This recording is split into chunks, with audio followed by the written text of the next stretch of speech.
Bonjour tout le monde. Dans le cadre du cours d'électronique numérique, nous allons traiter des exercices sur les systèmes de numération. Aujourd'hui, c'est la partie C, suite à la partie A et la partie B. On aura l'addition binaire, soustraction, multiplication et division binaire. Alors, on va rappeler un petit peu l'addition binaire. Donc, l'addition en base de 2. On a 0 plus 0, ça fait 0. 0 plus 1, ça fait 1. 1 plus 0, ça fait 1. 1 plus 1, ça fait 0 avec un report de 1.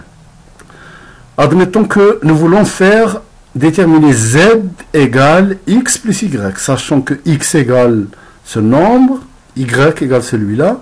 Je vais avoir 0 plus 0, ça fait 0. 0 plus 1, ça fait 1. 1 plus 0, ça fait 1. 1 plus 1, ça fait 0 avec un report de 1. 1 plus 1 plus 1, ça fait 1 avec un report de 1. 1 plus 1, ça fait 0 avec un report de 1. 1 plus 0, ça fait 1. Et 1 plus 1 plus 1, ça fait 1 avec un report de 1 qui va venir là. Alors, maintenant, on va traiter les deux exercices. Effectuer l'addition binaire suivante. Donc, par rapport à ce qu'on a dit tout à l'heure, normalement, c'est simple à faire. Eh bien, je vais commencer par cet exercice-là, où j'ai juste deux termes. Donc, voilà le premier terme, et voilà le deuxième. Alors, 1 plus 1, ça fait, on a dit 0 et report de 1, ça veut dire ça fait 1, 0. Donc, on pose le 0 là, et ce 1 là, il vient en report. Et 1 plus 1 plus 1, ça fait 1 et 1 en report. 1 plus 1, ça fait 0 et 1 en report. Donc j'ai 1, puis 1 plus 1, ça fait 0 et report de 1.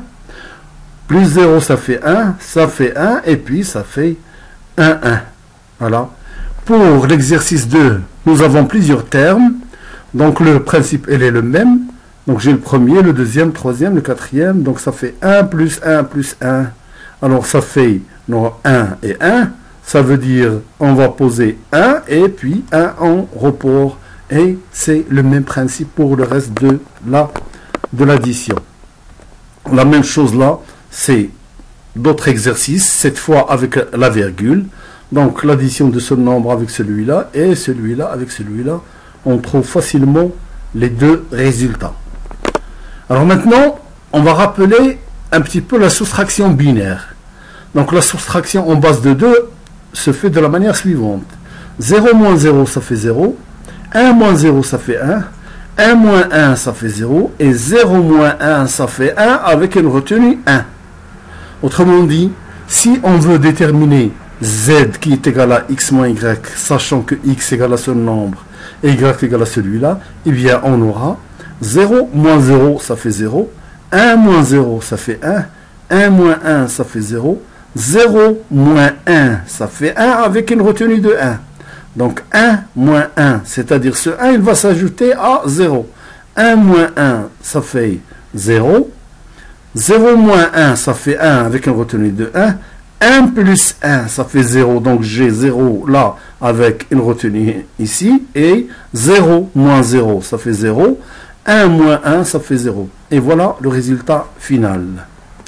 Bon, donc, supposons maintenant qu'on va faire une soustraction.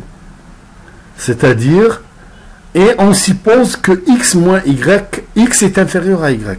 Donc vous comprenez bien que il n'est pas faisable. Ici, x supérieur à y, on peut le faire. Eh bien, si on prend le cas où x est inférieur à y, eh bien on aura 1 moins 1, ça fait 0. 0 moins 1, ça fait 1 avec retenue de 1. 1 moins 1, ça fait 0. 1 moins 1, ça fait 0. 1 moins 1, ça fait 0. 1 moins 1, ça fait 0. 1 moins 1, ça fait 0. 0 moins 1, ça fait 1 avec une retenue de 1. Ça veut dire que je vais avoir ici 1 plus 1, ça fait 0, mais une retenue de 1 là. Et 1 moins 0, ça fait 1. Et puis je vais avoir 0 moins 1, 1 avec une retenue 1, etc. Et ça continue, ça n'arrêtera jamais.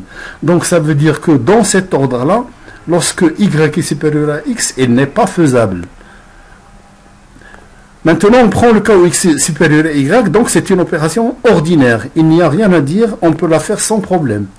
Alors, on reverra plus tard la méthode adéquate pour faire cette soustraction. C'est-à-dire, tout simplement, quand on introduira la notion de complément à 2, et ben on va dire que x plus moins y, et on aura la possibilité de la faire.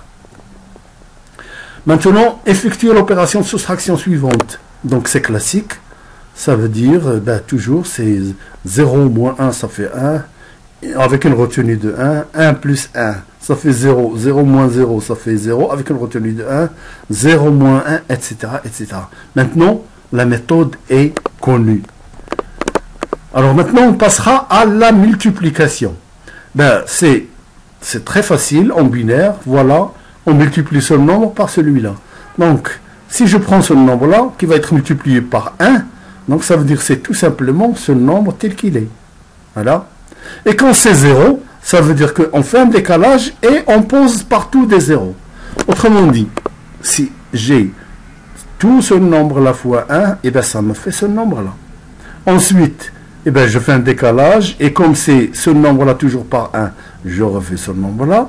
Cette fois, c'est par 0. Et bien au lieu de poser partout des zéros, on fait un décalage et on pose un point. Et enfin, ce nombre-là par 1, c'est tel qu'il est. Et je fais l'addition ordinaire. 1, ça fait 1. 0 plus 1, ça fait 1. 1 plus 0, ça fait 1. 0 plus 1, ça fait 0 avec un report de 1. 1. 1 plus 1, ça fait 0 avec un report de 1, etc., etc. Maintenant, la méthode est connue. Donc voilà un autre exemple, là, avec virgule. Et bien, c'est la même chose. On fait les opérations comme d'habitude et après on compte le nombre de 1, 2, 3, 4. Ça veut dire je compte 4 bits et je mets ma virgule. La même chose pour cet exercice-là. Maintenant, l'opération de division. Eh bien, supposons qu'on veut diviser ce nombre-là par celui-là. C'est la méthode classique. Autrement dit, eh bien, je prends les 4 premiers là. 1111. Il y a combien de fois dans ce nombre-là? 1011. Une fois. 1 fois 1, ça fait 1. 1 fois 1, ça fait 1. 1 fois 0, ça fait 0. Et 1 fois 1, ça fait 1. Et puis, je fais la soustraction. 1 moins 1, ça fait 0. 1 moins 1, ça fait 0. 1 moins 0, ça fait 1. Et 1 moins 1, ça fait 0. Et puis, je descends le 0. Et en 1000, il y a combien de fois 1011? Eh bien, il y a 0 fois. Alors, 0 fois, donc ça va faire 0 fois 1, ça fait 0, fois 1, 0, fois 0, fois 0. Et je fais la soustraction et je vais obtenir 1000. Maintenant, je descends le 1. Et je vais me trouver avec 10, 1, 0, 0, 0, 1.